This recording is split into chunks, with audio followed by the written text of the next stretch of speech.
Kua whakatutu atu e tētahi toki mamaku takiwhitu o mua I ōna pūtu tākaro ki te whata kia pai aitana nanau atu I tētahi wihara. Kei te pito waenga o tōna ara pikitanga mahi a Tiana Ngāwati.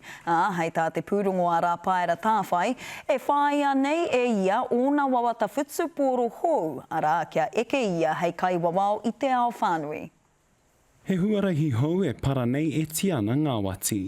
Pirangi ana au ki te ako I ngā tūmomo wheako o tēnei taha o te ao whutuporo. Kuaroa ia e tākaro whutuporo ana mō tā maki makaurau mo te kapa takiwhitu o Aotearoa, te kapa mamaku anō hoki.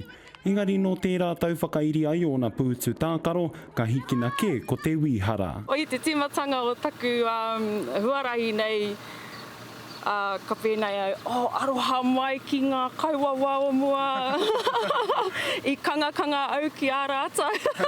Nā I te panomitanga o ngā hu e kaha rongo nei I ngā rerekētanga. Maha ngā rerekētanga, kari I rutu, kari e mama ki taku tinana, engari he maha ngā ture ki te ako.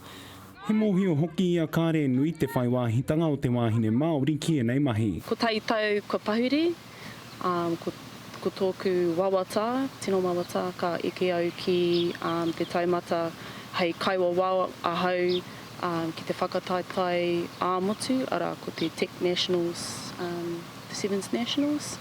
Ka eke mai nei I ngā wiki e toru. Nā reira, kua tutuki au ki tērā wawata. Hei tēnei rā tapurere atu ai a Ngāwati ki Dubai, wawao ai I te whakataetai o reira, ko te pae tawhiti kia pūmautana noho ki ngā whakataetai o te ao. Rā pāra tāwhai te karere.